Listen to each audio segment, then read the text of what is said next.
I used to think in very plain terms about myself and others, and it was majorly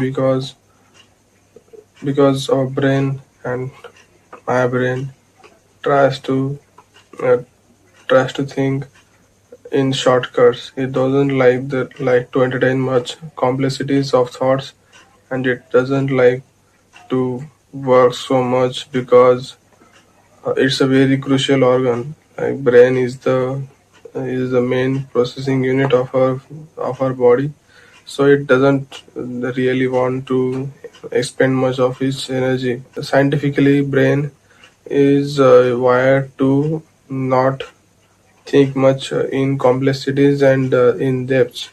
So we are very prone to think in shortcuts about yourself and others. When you are thinking about yourself, your failures, your merits, your flaws and your successes and everything, your biases and all, you don't actually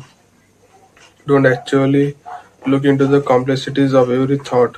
So that becomes a roadblock that can hinder you in many ways. It can make you it can limit your understanding of yourself and others, and it is very crucial for in many aspects to think deeply about many things.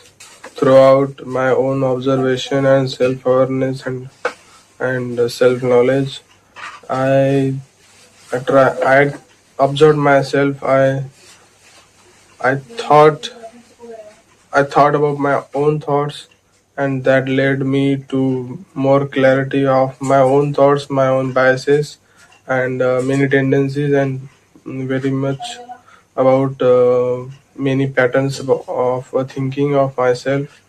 And this all uh, this all just improved my self awareness and self knowledge. Because of this improved self awareness and self knowledge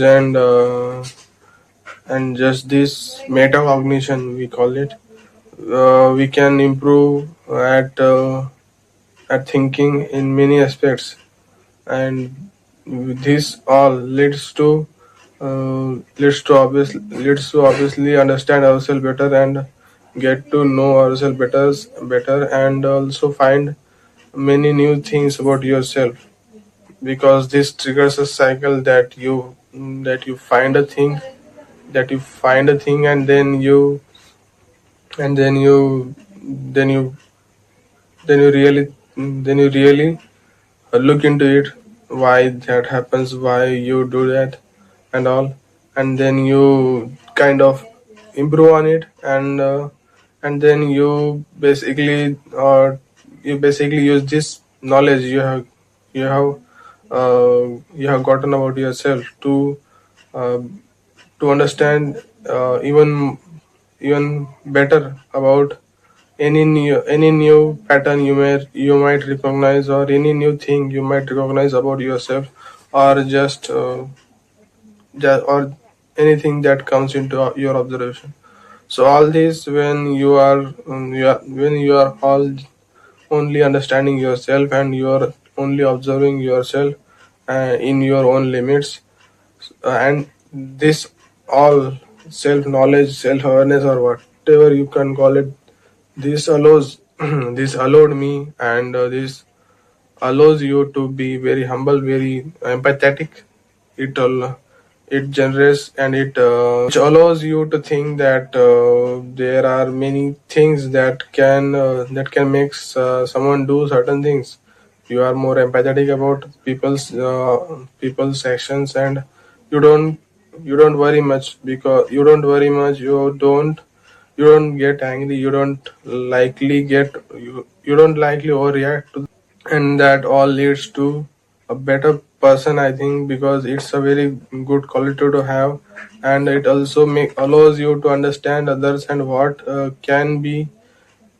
reasons can be for someone to do certain thing, and this just this just makes you a better person to understand someone. You are not entitled to understand everyone and everything, but you just get more empathetic, and that allows you to not be judgmental and not judge people on the surface level information or data you get, and that all just creates a holistic view, or just the empathy and humility and humbleness one can have, that you are not above anyone or below anyone.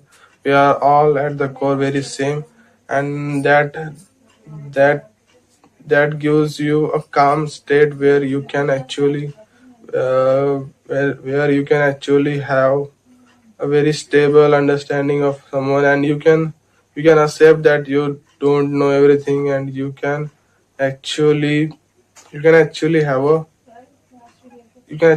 a very very satisfying or very unsatisfying result of thinking about something, which is just you just let it be. You don't be very judgmental. You don't undermine yourself. You don't overestimate yourself. You just try to be mm, humble and empathetic, and you just don't overreact. That's it. That's what I think about it, and that's what I have learned throughout my experiences on this.